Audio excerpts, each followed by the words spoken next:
Vamos a continuar. Ahora Ingeborg de Rode y Jukka Savolainen van a darnos dos puntos de referencia de dos museos importantes que no han sido elegidos al azar porque tanto los Países Bajos como Finlandia para nuestro museo han sido y son importantes. Les hemos copiado muchísimo, con diferente fortuna. Vamos a comenzar con Ingeborg de Rode y será Christel Kullen, responsable de cultura de la Embajada de los Países Bajos, la que le presente.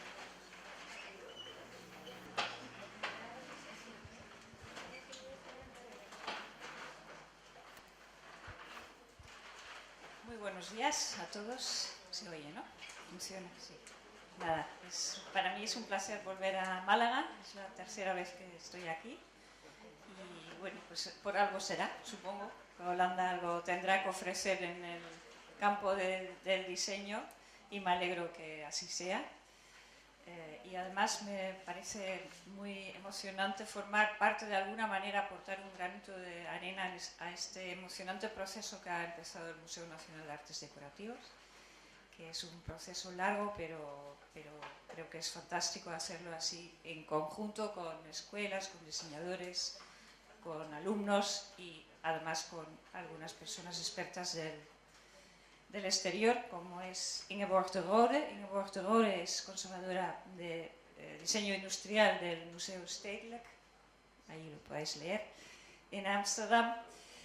Un museo que además también ha vivido una transformación, tanto por dentro como por fuera, arquitectónico. Y Ingeborg me contó esta mañana que ella de alguna manera ha formado parte de ese proceso de transformación. El primer, no sé si sabéis cómo es el museo tiene forma de bañera, lo llamamos así ahora, el nuevo museo. Entras en un espacio muy nuevo, pero la parte antigua también todavía se aprecia y se ve. El modelo original era muy diferente y habían olvidado de poner las oficinas por ejemplo, de Ingeborg en el edificio, tenían que irse a otra punta de Ámsterdam. Ese modelo no fue. Ingeborg trabajó antes en el Museo de Textil, un museo también muy especial en el sur de Holanda, y ahora, como decía, es conservadora de diseño industrial en el museo. Ingeborg, ga je gang. Fijn dat je er bent.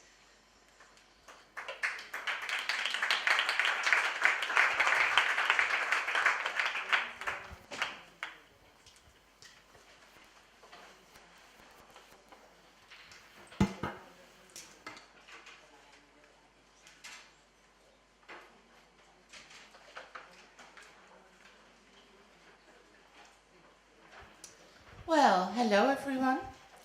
I think I just heard the translator say that I'm a conversationalist, but I'm a curator in fact. There's often some misunderstanding between the English also and the Dutch, so I do not conserve the pieces, but I'm a scientific curator, so I make exhibitions and I'm a responsible that's a scientific responsible for part of the collection, so I'm going to tell you about that.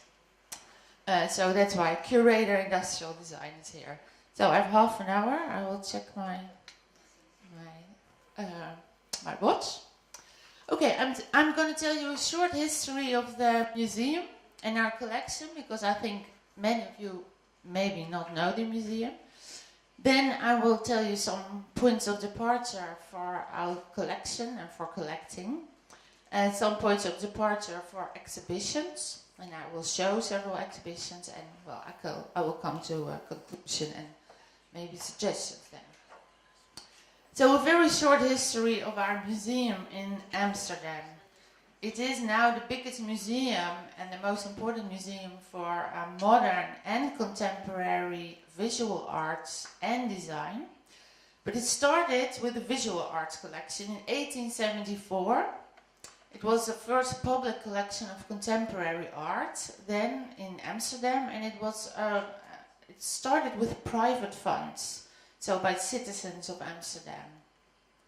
Then in 1895 it got its own building called Stedelijk Museum. Before that we were in the National Museum with our collection, but 1895 its own building. And then already in 1897 there was the first exhibition of applied arts, but it was not in the collection then yet at that moment. And there was a lot of cooperation with all kind of organizations who organized exhibitions in the building. Then in 1934, there in this building, the Stedelijk Museum, which means city museum, municipal museum, so it's owned by the city, that's what I mean it. There was also the Museum for Modern Applied Arts, and later that became a department of the Stedelijk Museum. And it's not strange that it was called a museum, because there were several different collections in this building. So not only visual arts, but also a pharmacy museum, an Asiatic museum. So it was rather a big building with several collections, in fact. And then since 1964, we have 3 curators for applied arts and design. And I'm responsible for the industrial design. So this is the old building from 1895, in a very nice old photo. It's in a Dutch Neo-Renaissance style. And this is one of the first Museum of Applied Arts exhibitions that was there in the 1930s. The collection started immediately to be international. So this is a photo with a lot of Dutch pieces, but from the beginning there were also international pieces. And that was also the case with the visual arts collection. This is the main staircase in the old building, which became very famous over the time, and since the 1930s it was all painted white, which was really something new then, because before you saw the bricks, you know, so the more brown and orange like bricks. But this was a very experimental idea by one of the curators to paint everything white. Well, and now all museums have their white walls. So from 2004 the museum closed for renovation and expansion, because we had in the meantime a very big collection of 100,000 pieces, and there was not enough space to also show the collection. We did a lot of exhibitions always, sometimes more than 30 in a year, and there was almost no space left for the collection, so that was the reason. Then we had a temporary location near the central station, but as often the renovation took much longer than anticipated. So we had for a few years no building, because that temporary location had to be changed into something else. So we did a Stedelijk in the City project, and that was really interesting for us, because we had a little building, I will show it to you, which we took to all kind of different places in the city, and we worked together with many local organizations there. And I think it was very important to bring the museum to the people in that way, because we also were in parts of the city where most people probably, didn't even know our museum, or at least had never been there. And then we had the reopening in 2012, so that's after 8 years, which was quite a long time, with an expansion by Bente Grauwel Architects. And now since a few years we have a new director, Beatrix Roof. She's German, but she worked in Switzerland for a long time. So on top here you see the temporary location in an office building, which was in fact quite interesting for industrial design, I think. And this is this little construction shed which we had placed in different parts of the city, and the interior to the right you see. So we did little talks, people could come there, it was open 5 days a week, so people could just come there and ask us all kind of questions. And also curators had to be there 1 day a week, which was very interesting. So this is the new part of the building now. it's a very interesting combination of the old building and the new one. And when you come in, the entrance is here. You see the old building immediately, because in fact the whole ground floor is glass, and I think that's very clever. So you always see immediately where the old building is, and you can orientate yourself very well. Many people think this is a kind of fancy building, a strange form, but it's very functional in fact. It's really designed around the interiors. For example, this little lower space, there's the auditorium, so it must be very high. We have exhibition space here, and the biggest exhibition space you don't see at all because it's underground. It's 1,200 square meters without any columns, so that's great to make exhibitions in.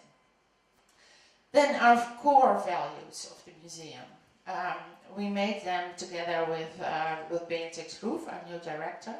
So we're open, curious, idiosyncratic, ambitious and enterprising.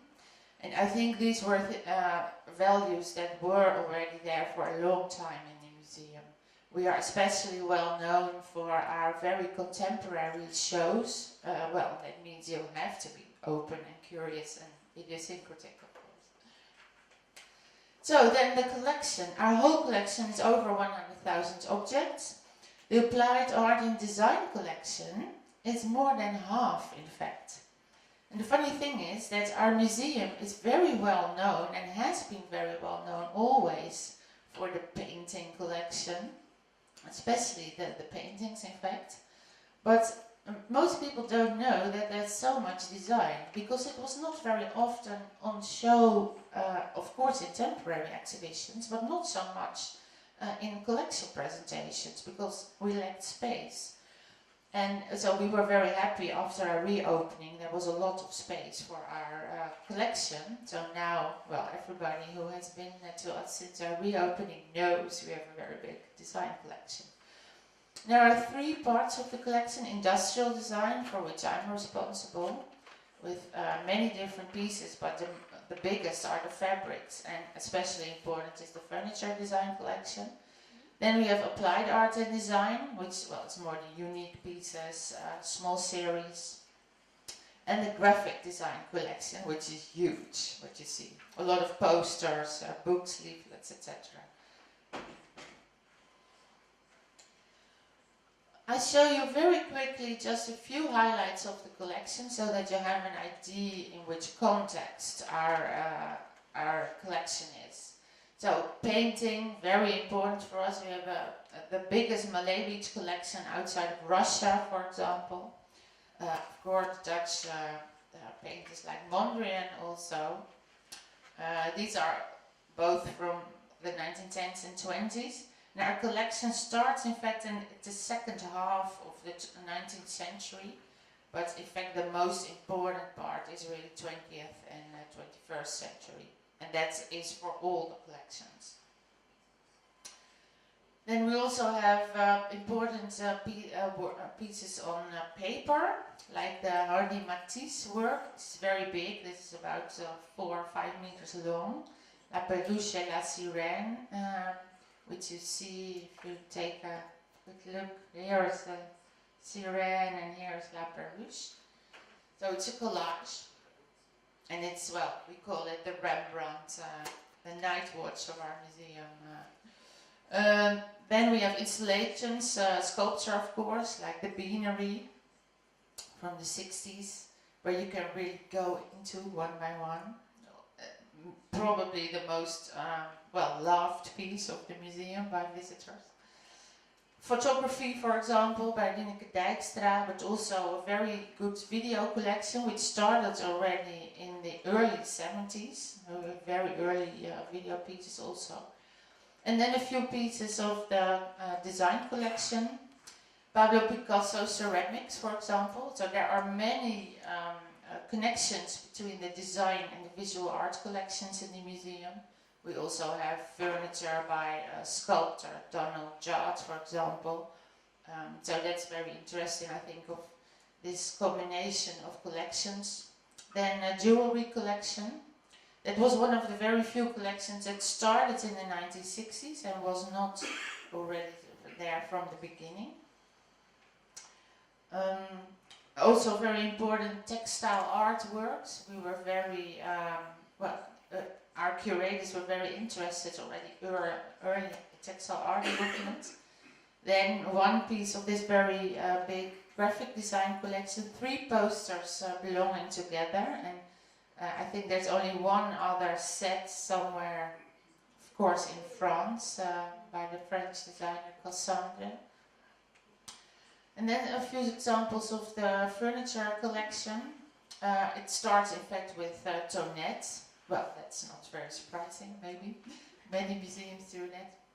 And of course we also have the famous Marcel Wagner's Knotted Chair and pieces by Ronna Roth.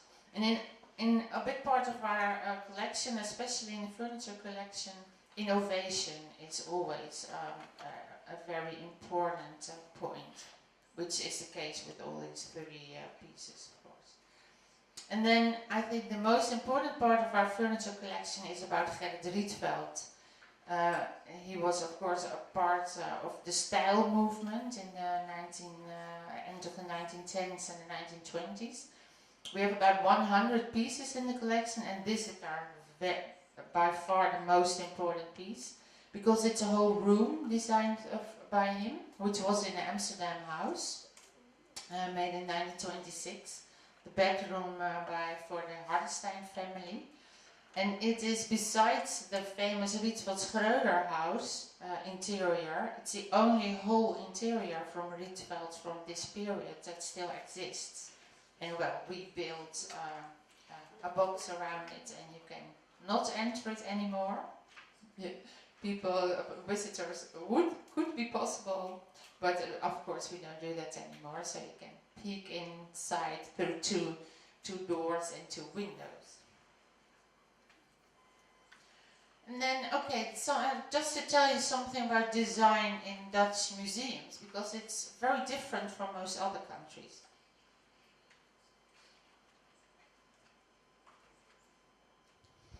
Most design collections are in broader oriented museums in the Netherlands.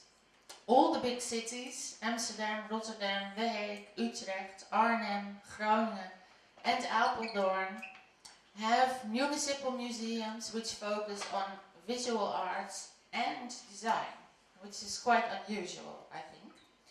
And since the reopening of our national museum, the Rijksmuseum, where the 17th century is very important, of course, but there's also a 20th century design collection now, and they also show together with visual arts there.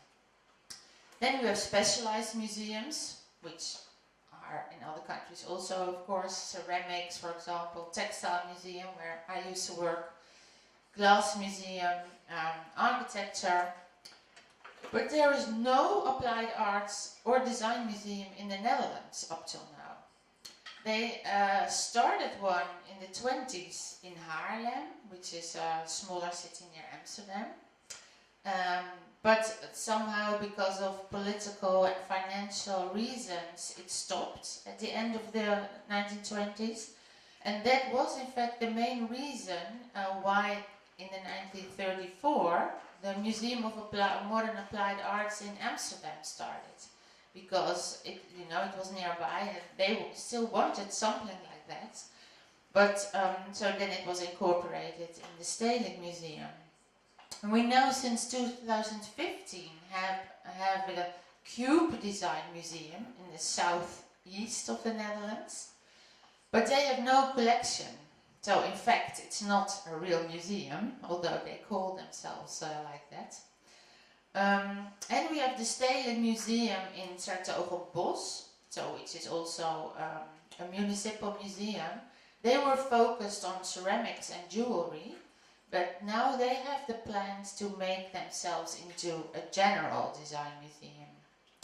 And there are also plans for a presentation location, so also for exhibitions in Amsterdam.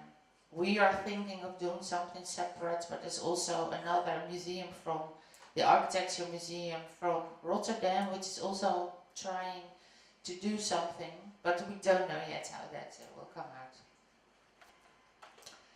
Well, some points of departure for the collection. We always think it's very important to have unique selling points.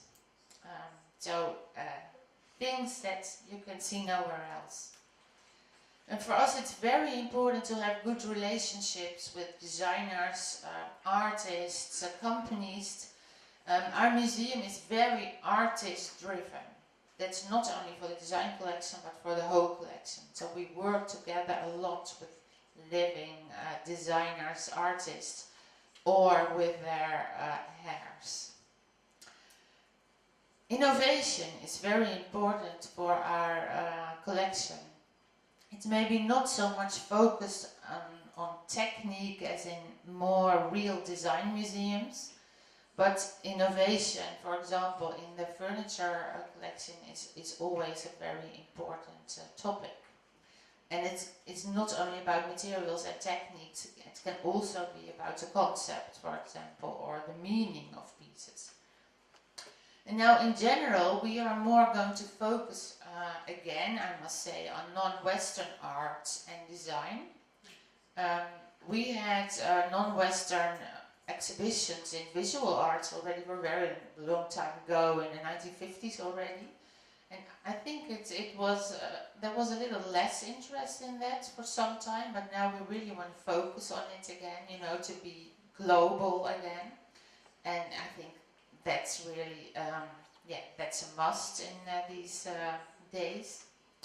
And what we always also do is focus on female designers. Well, always, I mean since, well, recently of course, because as most collections, it's very much focused on the male artists and the male designers. But for us, female artists is getting more and more important. And we have now our second female director, so that really helps, of course, after all these men. So for example, as an example of these unique selling points, we have a huge fabric collection.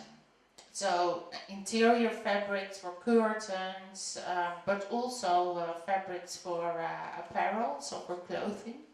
Especially many pieces from the 1950s and 60s. Here you see some old inventory cards with pieces cut out and glued onto them. And that is something really unique. There are not many design museums that have such big collections of this period, except for the Victoria and Albert, for example, of course. And what we also try to do is not focus only on the most important or most well-known periods of a designer, of an artist, but really follow them through their career and try to have a collection that can really represent their whole oeuvre. An example is Sotsas, of course very well known in almost any design collection. The Valentine he did for Olivetti at the end of the 60s, and his Memphis period is very important. We have the whole Memphis archive purchased some years ago with all the fabric samples also. They are not so very well known by Sotsas. But we also focus on his very early period. For example, ceramics from the 50s and 60s. And very late pieces like this cupboard I just were able to purchase, which is from 1 year before his death in 2006. So this whole oeuvre being able to show this whole oeuvre is very important. And I said we are very artist driven. That means that there are and have been many relationships, very long relationships with artists and designers. Here's a photo from the 50s where our director, Edi de Wilde, is in between Tapio Wirkala, his wife Ruth Bruk, and their 2 children. So there are many important personal relationships. We were, for example, with Sotsas, we were in contact for 40 years, and I still now am in contact with his widow.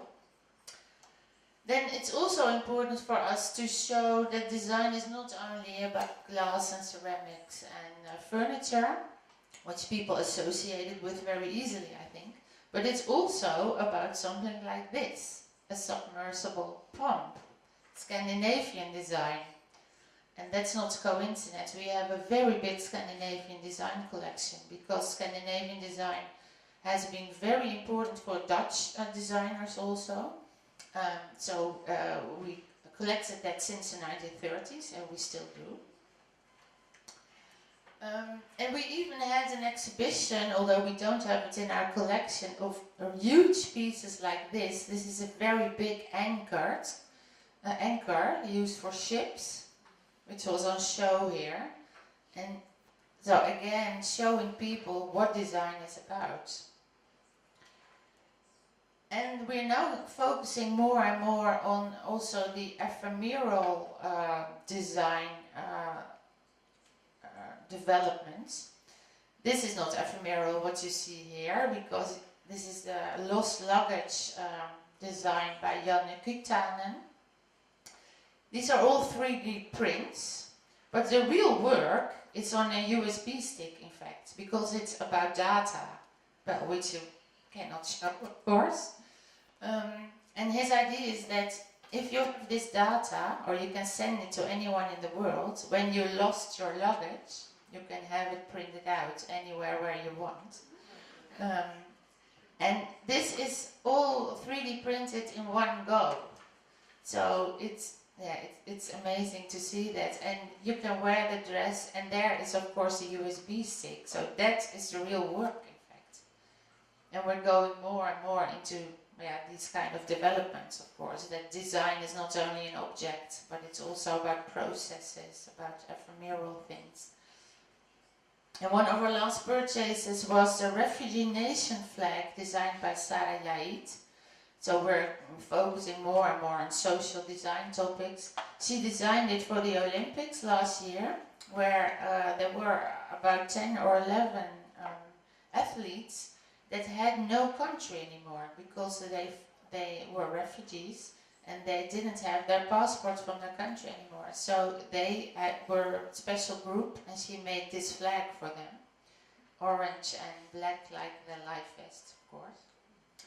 Then for our exhibitions, on points of departures, it's very important for us to tell stories. So not just show objects or pieces or installations, but really tell stories with them. So we very often make exhibitions with groups of objects and not so much very individual pieces. We also want to give context, and that is, I think, always important, but especially with design. Because the big problem of showing industrial design is that most of the time you're not allowed to touch it, you're not allowed to use it, but that is what design is about. It is about touching, using, knowing what you can do with it. So that's always difficult, but we try to give as much as possible context for that. And I think in display design it's very important to strengthen the story, and sometimes also with special graphic design integrated in the whole design of the exhibition. So, and my personal goal is always to make visitors first enthusiasts about what they see, about design, about the ideas behind it, and about the subject in particular, which that exhibition is about. And I always think when you get them enthusiasts, they really want to go deeper into the subject, read about it, etc. But so that is your first goal. And then we try to give detailed information in several layers. Of course, there is in the exhibition, there are the exhibition texts, but we also do it with headphones, with detailed information. There are always gallery talks by curators, conservators, artists themselves. We have seminars, symposiums, discussions. We do workshops a lot together with artists and designers for children. And there's also a big program on Friday night with performances We have several digital platforms because we want to be in contact with our visitors. And of course we do books like this. Still very old-fashioned maybe, but we still like to do them.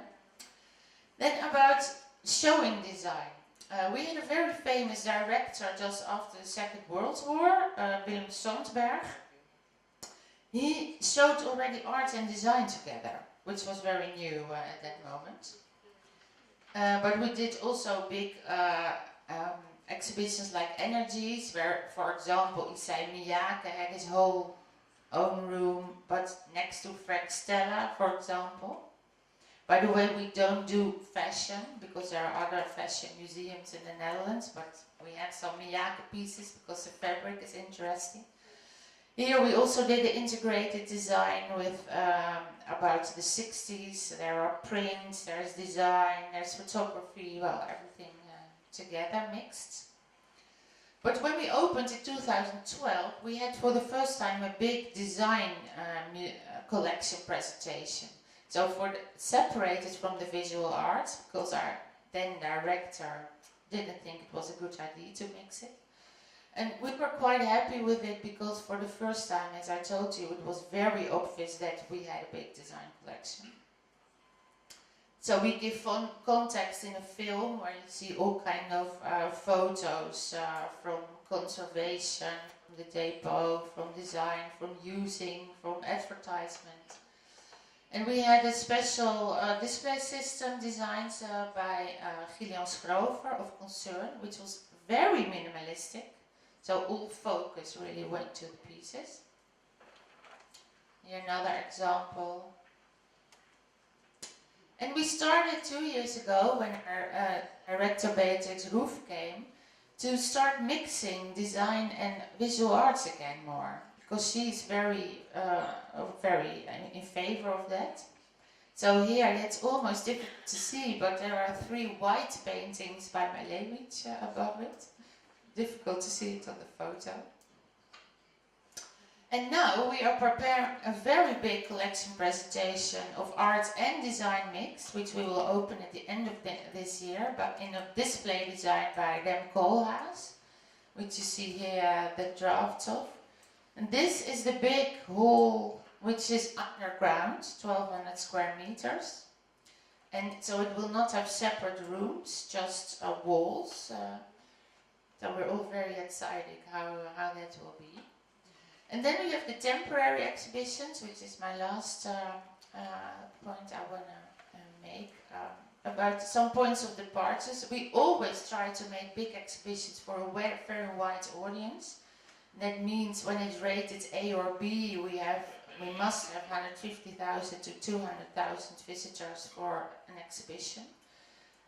In total, we have around 700,000 a year. And we also make smaller exhibitions for our peers, like contemporaries about very young artists or designers. And it can be very different, of course, from historical to very modern thematic, solo shows, well, the whole range. And we try to make a good mix of that. And I think interaction is very important, so I try to have always some interaction in my exhibitions. Here, for example, it was about playgrounds, and children could really play on the pieces in the exhibition.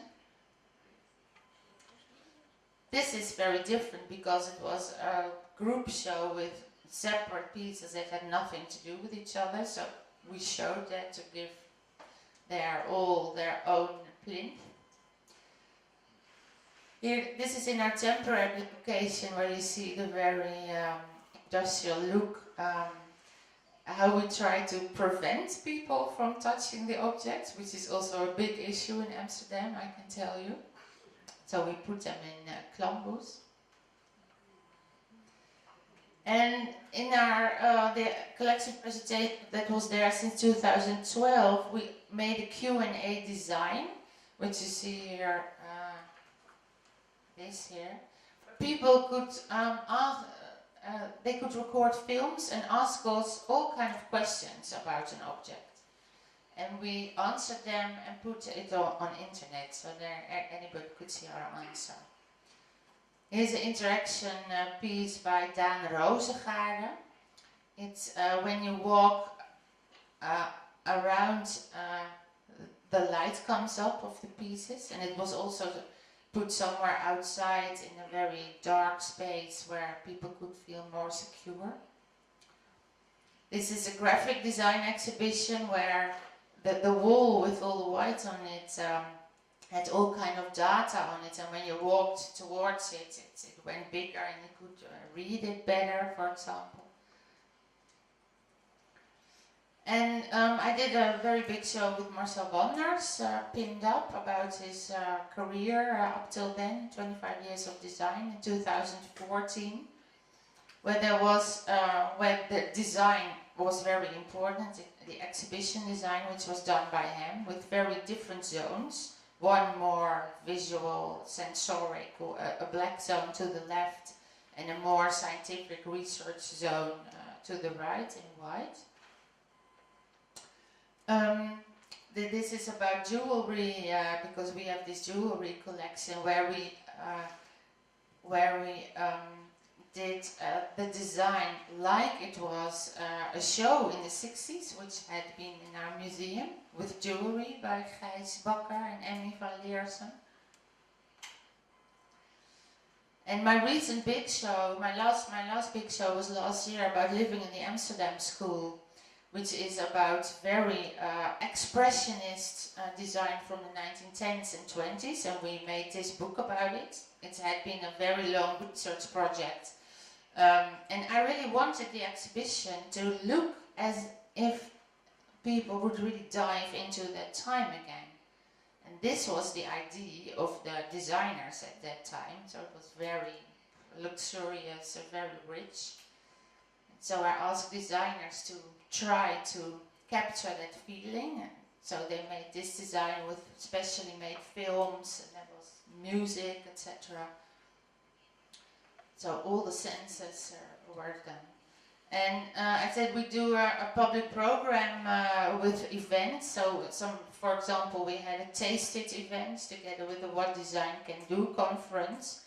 And that is of course about ephemeral design, because food design, well, you cannot easily show in an exhibition of 3 months. So we had that event with snacks of pineapple with ants, for example, from the South American chef. And my last show that recently opened is about societal issues, about design for refugees. You see some different things here. We worked also together with refugees. We thought that was very important in this case. So here are 2 young Syrian architects who live in Amsterdam who made the design of the exhibition. And my research assistant is there. For example, there's a prototype of a drone that can be used to detect boats in the Mediterranean with refugees. And the subjects are from 3D design to fashion design. An American designer made a coat which you can make a tent of to use maybe during your flight. But there's also architecture for refugee shelters. There are apps that can help people who come into a new country. And we want to raise the question, you know, is this all useful or not?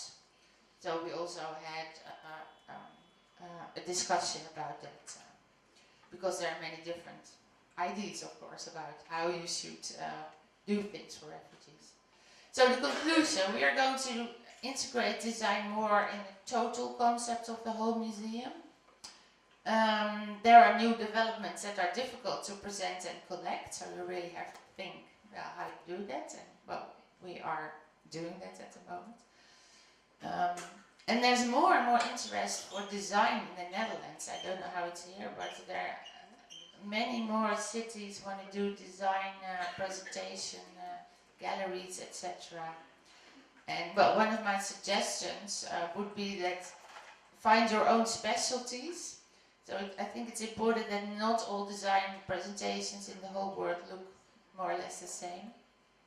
And for us it really worked very well to work with institutions, schools, universities, and also popular persons to get the youth interested. because we do a project with very young, popular persons who often I don't know at all, but the teenagers and the twins know them all, and they do, for example, tours through the museum for those youthful people. Well, that was it. Thank you very much for your attention.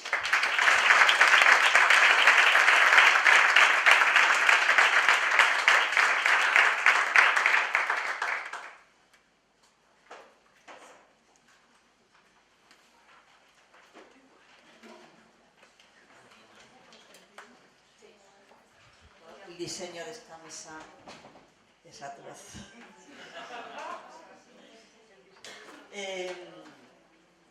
Muchas gracias, Ingeborg.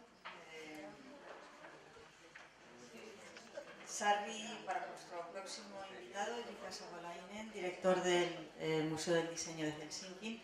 Contamos con Sarri Borisalo-Tiitinen, que es la directora del Instituto Iberoamericano de Finlandia, porque Finlandia tiene un instituto iberoamericano al que, y al igual que a la Embajada de los Países Bajos, debemos varias de nuestras exposiciones y varias de nuestras actividades más interesantes.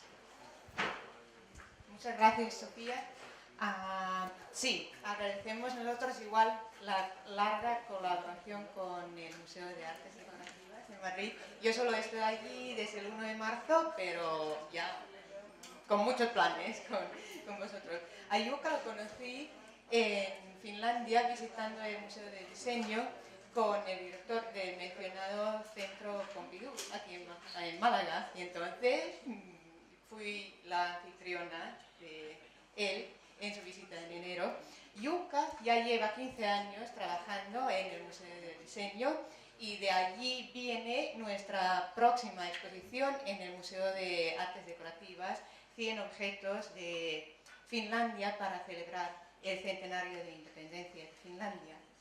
Allí en Helsinki, allí en Madrid también. Desde hace 5 años es director del Museo de Diseño de Helsinki y antes de eso trabajó en Nueva York, en el campo de diseño. Y habrá que mencionar que la empresa aparece en los logos y entre las empresas que apoyan este seminario, Material Connection fue la empresa para que trabajó allí antes de su carrera en el Museo de Diseño. Pues nada, para ahorrar el tiempo, solo quiero citar a Jukka, que en la página web del museo, él cita al diseñador Oiva Toika, famoso por sus pájaros de vidrio, no sé si conocéis, quien ha dicho: lo más importante es pasarlo bien. Y la filosofía de Jukka es que el buen diseño tiene que contribuir a crear un ambiente cómodo y funcional para que se lo pueda pasar bien. Hello everyone. Like said, my name is Jukka Savolainen, the director of the Design Museum in Helsinki. I understand we're running a little bit behind schedule, and I'm sure you're tired after a very nice morning. I'm a bit tired as well, as I arrived to the hotel about 1:30 in the morning today. So, actually, I don't like giving presentations too much because I like dialogue and discussion much better. And I had a little bit of problem of planning this presentation, how to do it, because I know that you guys come from a very diverse background. So actually I'm going to do 2 presentations. I'll do them in the length of one, so don't worry. I'll tell a little bit about our museum, who we are, what we do, about our collection policy, our exhibitions, about our museum, and then how do we work with businesses. And then I'll share a little bit about a benchmark study that we did last year. So we are the Design Museum. We're located in Helsinki. We are the National Specialty Museum on Design, which means that our collection is a national collection. And we were founded in 1873, so we are one of the oldest design museums in the world.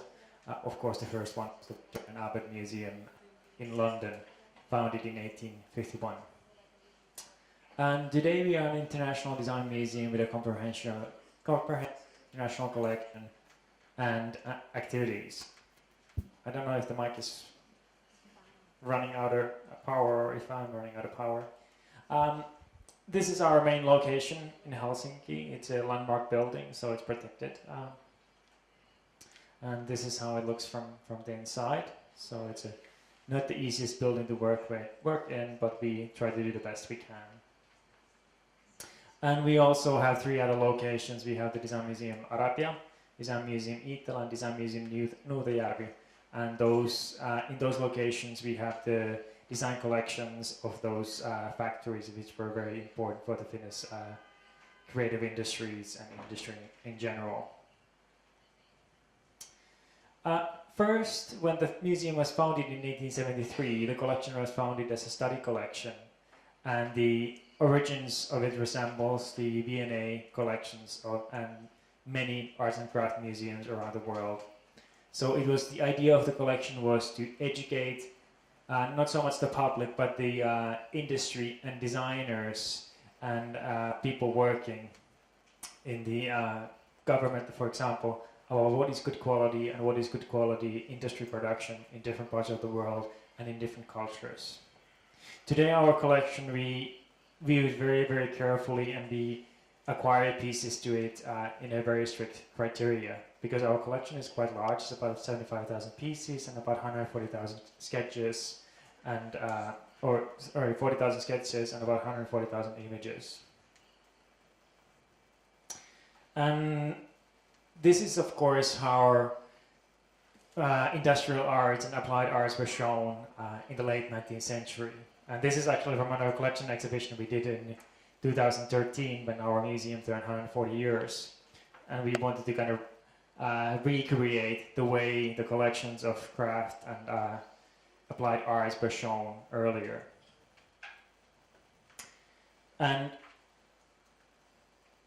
these are the kind of things that we have in our collection that Finnish design is mostly known for, like Alvar Aalto's Savoy vase, or the Finnish pavilion for the New York World Fair in 1939, done by Alvar Aalto again. Or these more contemporary pieces like the block lamp by Harri Koskinen, which has become kind of a contemporary design icon, or the flying carpet by Ilkka Suppanen. And here's a little bit of our international contemporary collection. This is called the Habitare collection, where we select pieces, most interesting design pieces from past couple of years, and we do a collection every 2 years that we show at the Finnish Friendship Habitare, and after that, that collection becomes the permanent part of our collection, and we have an international jury who selects that collection. But I think the most important question here, or the questions for you guys here, is what is the purpose of a museum collection, and especially a design museum collection? Is it to preserve the history, or is it to teach us about the past, or is it to inspire us and give us more depth into contemporary discussion and design understanding, and also paint possible views of how the future can develop? I feel that it's the latter one, but there's a lot of discussion about this topic among the design museums and applied art museums. So here are a couple of examples or images of our new collection exhibition we did at the beginning of this year.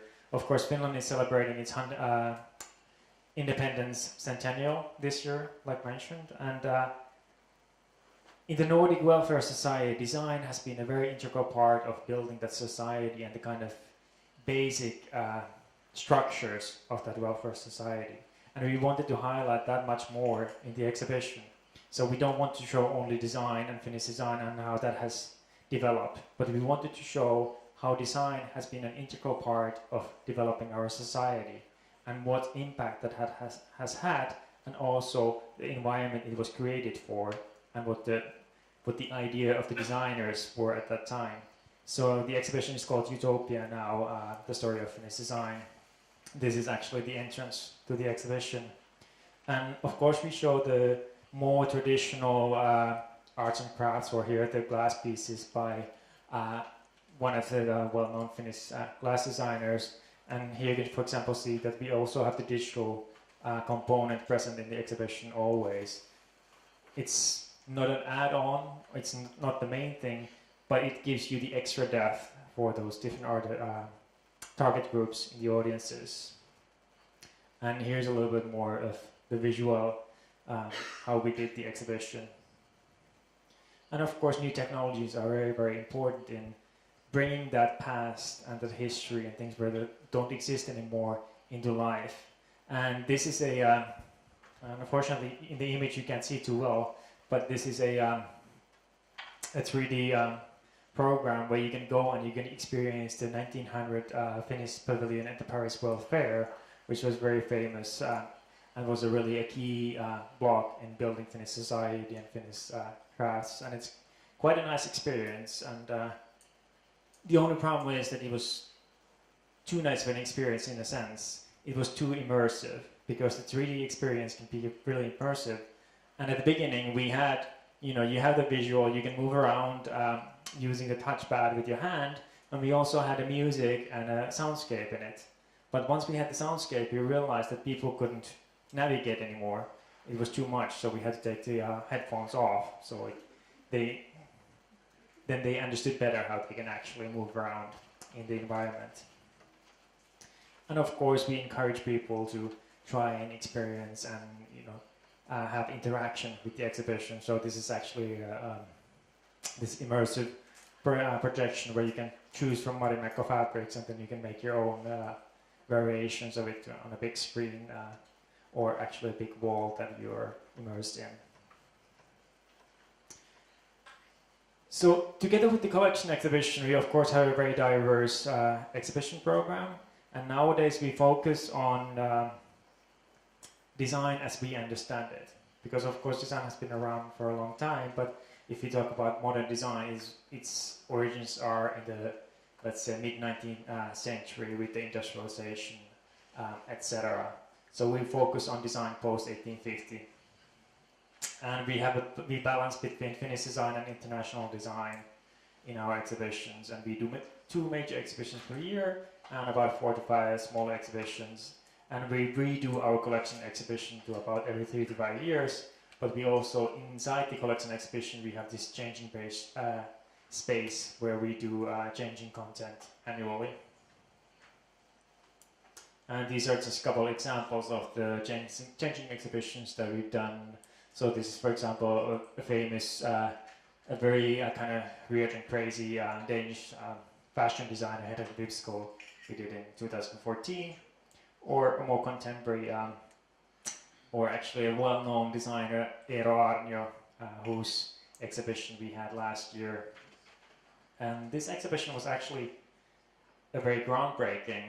Unfortunately, I don't have video here, and we don't have time for it, actually, but part of the objects were on robotic pedestals, and these pedestals actually interacted with the audience. So when you went close, these pedestals and these objects started to interact with you, and they, in a sense, they started flirting with you.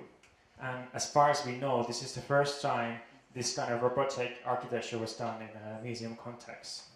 So it was a very interesting experiment and worked well. And another example of our contemporary exhibition style with Ilkka Suppanen's exhibition 2016. But what I want to discuss more is about our kind of broader way of doing. Our vision is to be an international meeting place of design, and our prime promise is a better designed life. So with all of our activities, we try to think that what are the questions that we are asking with those activities, whether they're exhibitions, whether they're public programs or pedagogical activities with school children, and why are we doing this? Do they have any relevance to the questions around us? And how can we, for example, deepen the design understanding with those activities? Because as you know, design has grown so immensely, let's say over the past 10 or 15 years. Design is no longer about making more beautiful objects or better industrial production more efficiently and functionality, but it's all around us in digital design, service design, in social design, in designing our corporate systems, or designing our, let's say, how do you say it?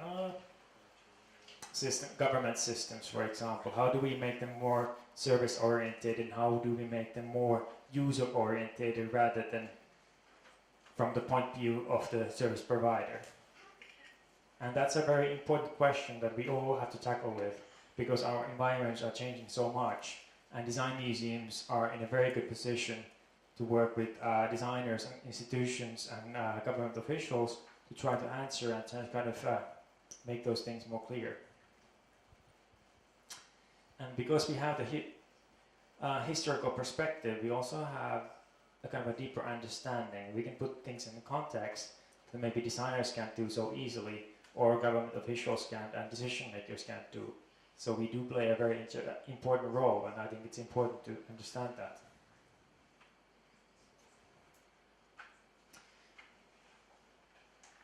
But when we start to think about those big questions and how we tackle those big questions and how do we work with companies and designers or decision makers, exhibitions are probably not the best tool for that. We need to find other ways of doing that. And here's actually when I change to another presentation. I'll tell you a little bit about how we work with businesses, because it's not our normal museum practice, but it's kind of embedded into our structure. And it's called Design Club. So I'll give you a very short intro to the Design Club and the working principles of the Design Club. Here's actually a testimony from one of the member companies of the Design Club, and it's from the CEO of the Pharmaceutical Information Center in Finland. And she feels that the Design Club is a meeting place for new people thinking outside of the box and polishing the service business. These were the elements we had been anticipating and have also gained from the Design Club. And another one from the biggest banking and financial institution in Finland, that the Design Club working day was thought-provoking and inspirational, and it gave good input for business development, and it also gave a very diverse contact group. So the Design Club is design plus design or business club. So it's we as a neutral platform, we talk about design, we talk about the history of design, and we try to get that message across to the general public and to the interest groups. So we formed this Design Club 2.5 years ago, and it's actually a community and a network of designers and companies who use design and companies who don't use design. And the power of the network is bringing different kind of people and different kind of disciplines together to talk about design in a neutral ground. And it has actually worked quite well, and this practice has been very successful. And of course, as a museum, we are not professionals in talking about how design can improve business capabilities or make your profits better, for example. That's not our expertise, and we don't want that expertise, because I don't think museums should have that expertise. We have a different expertise. So we work very closely with the Aalto University, which is the biggest design school in north of Europe, and they bring their expertise of what design can bring to business. So we work with different partners in bringing different expertise together, and we work as a platform. And I think that's a very important thing for museums, that we can provide the platform, the neutral platform, where it's easy for companies and designers and educational institutions to talk about design and the value of design.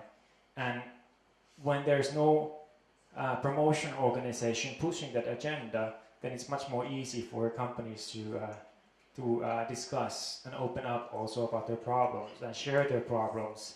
And that way you get the network working better, and then you start finding answers as well. And here's just a little bit of how the Design Club works. I'm not going to go to that too deeply, but it's a system where there's a lot of events and activities and these working days for the members of the Design Club.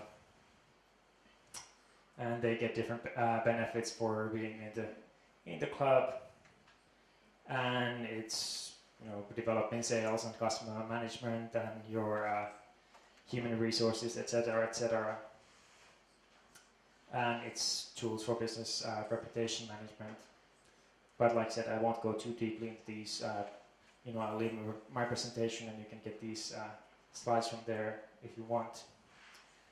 But the main idea is to getting these people from companies and designers and education professors and students together, and then they work together. They work on concrete problems, they work on bigger issues that were suggested by business, for example, and then they start working on those, and they start using design thinking and putting that big problem into smaller segments and trying to find solutions. And then we get a good network going, and we get a good dialogue, and a very diverse dialogue going. And the museum can give you that inspiring environment where there's easy to talk, and the design is all around there. So it gives the right tone for those events. And then, like I said, people open up and they start talking, and ideas fly around, and people try to find those who find the answers, start explaining those answers. And if things go well, then the network also brings different people together, different businesses together, for example, and they start finding, oh, we can actually work together on that thing. We've been thinking about the same thing, and we can work as a connector. And if we can do that, then we have done something right. So that was in a very, very short nutshell how we work with businesses nowadays.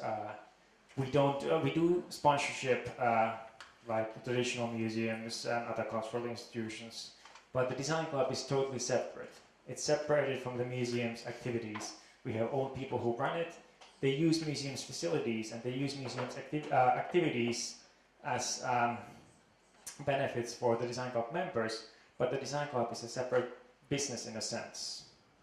And that's how it works better, because then there is no kind of hygienic problems of independence of a museum doing its own thing and then working with businesses and trying to enhance business possibilities. But the last thing I want to talk about a little bit, which is probably for many of you here in the audience the most interesting thing. In 2015 we did a benchmark study about the future of applied art museums and design museums. In 2015 there was this Applied Art and Design Museum Directors Forum initiated by the V&A Museum, and its longtime director Martin Roth, who has now left the V&A, and his idea was to bring Applied Art Museum and Design Museum directors together to talk about the future of our field. Because applied art museums and design museums are going through quite a big change. And that change is because our societies are going through quite a big change. And the role of the museums have to be not rethought, but we need to kind of go with the change of the society, and we need to understand better how we can make the biggest impact. Are we just an institution who offer cultural education, entertainment, or do we try to have a bigger impact in how our societies are formed and how our societies are made for the future? Design is such an integral part of our society, whether it's our physical environment, digital environment, or the virtual environment.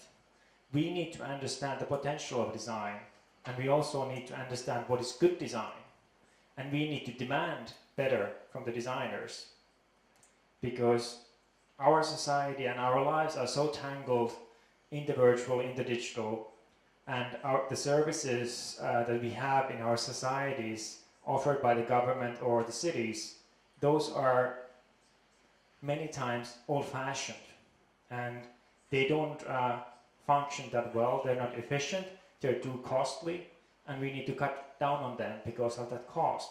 But if we start using design thinking and design methodology and make it more user-oriented services, then we are able to cut down those costs and make them more efficient, and that way make our lives more better and efficient and have more services, for example. So that's why design museums need to be active also in this area, in trying to make greater understanding about design for the general public, for the decision makers, the design field and education field as well. Of course, we don't do that alone, but we do it in collaboration with the government officials or with the schools and the education system or design field.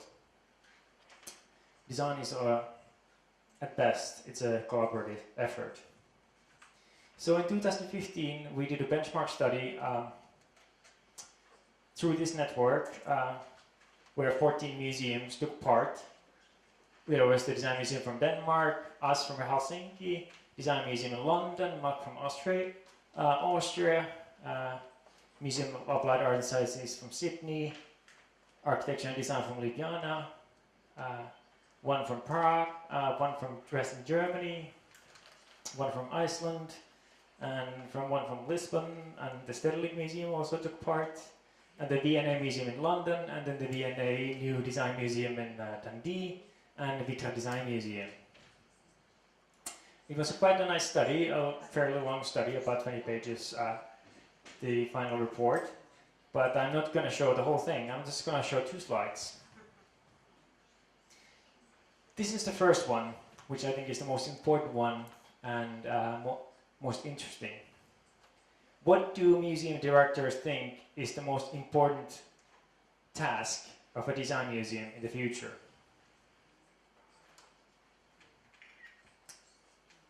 And it's not collecting and preserving artifacts is second most important.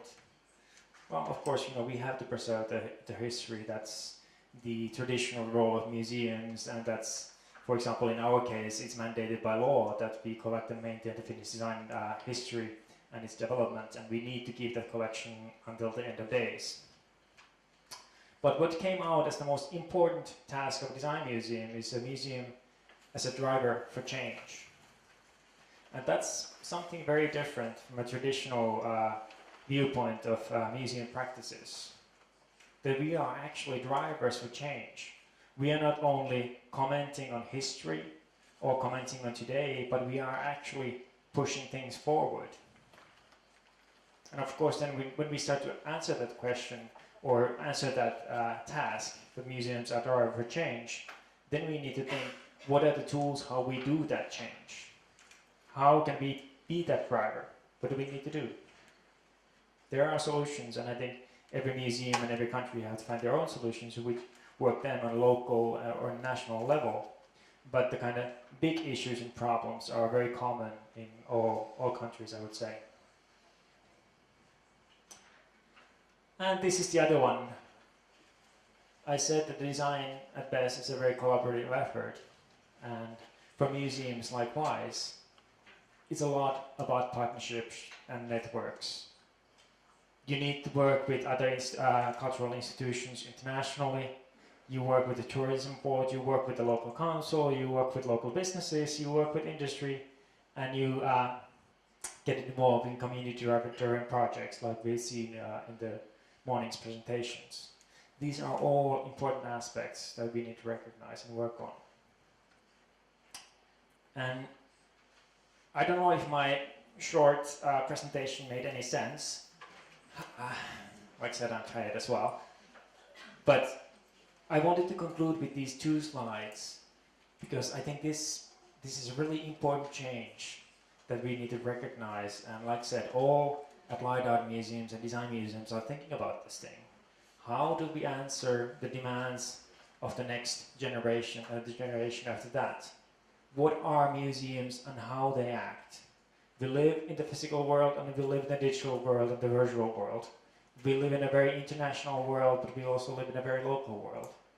How do we make our activities so, with different partners, that we are relevant? Showing the history is not enough. Telling about what contemporary things are happening, that's not enough either. Like I said here, we need to be drivers for change. We need to have an impact, whether it's on one individual or bigger interest group or on a national level. And that's a very big task, and I would say that the museums are up for it. We've been many museums been around for a long time, so change is a good thing. So, thank you.